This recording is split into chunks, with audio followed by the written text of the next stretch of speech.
ఒరే అన్న ఈ చెల్లికి ఒక 1000 రూపాయలు కొట్టు. ఏంటి మ్యా 1000 రూపాయలు కొట్టేది? నిన్ను కొడతా ఎక్కువ మాట్లాడినా ఉంటే రేయ్ మర్యాదగా చెప్తున్నా 1000 రూపాయలు ఇకపోతే ఏం చేస్తావు మ్యా? ఏం చేస్తావు? నాలోని నర్రూప రాక్షసులు బయట వచ్చాడు అనుకో. ఓయమ్మా మనకి దేం పెట్టేసిందమ్మా. నాకు 1000 రూపాయలు వద్దులేరా అన్నయ్య. ఈ ఐడియా ఏదో బాగుంది. ఇది మనల్ని ఊరికి ఏదంటే అది అడగకుండా ఉండాలంటే ఈ విధంగా భయపిస్తా ఉండాలి మనం. హలో చిట్టి చెల్లెమ్మ, దేవి ఏమన్నా భయపెడుతుంది? నిన్న డల్గా కూర్చోనవా? నీకెలా తెలుసురా?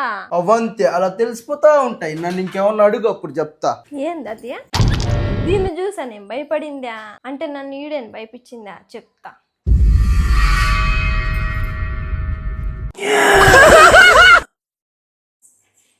ఏమైందిరా?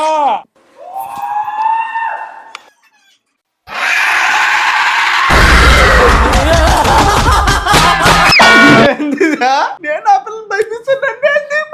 దేవుడా దేవుడా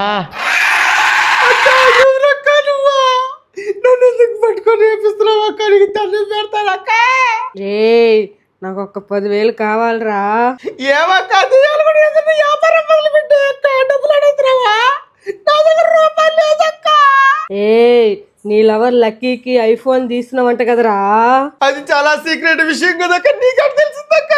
అవునులే, మీరు దెయ్యాలు కదా, మీకు అన్నీ తెలిసిపోతాయి అమ్మా. నా జీవితం మొత్తం చదివేటక్క. నన్ను వదిలేయక్క.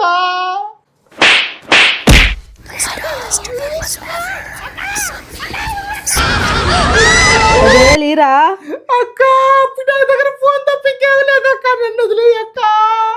ఎంతరా ఫోన్? అక్క 30,000 అక్క. నన్ను వదిలేయక్క.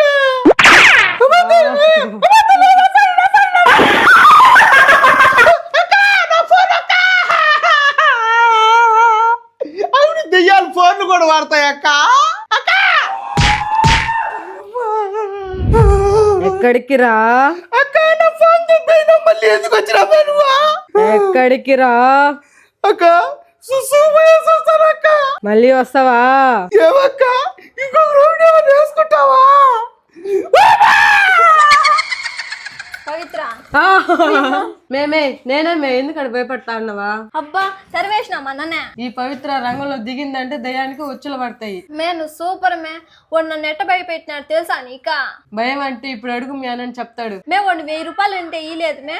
30,000 రూపాయలు ఫోన్ దొబ్బేశాను మే. నువ్వు సూపర్ మే. ఎంతకు తెగించారా? ఈ అమ్మాయి ఏం ఫీల్ ఉన్నది మామయ్య?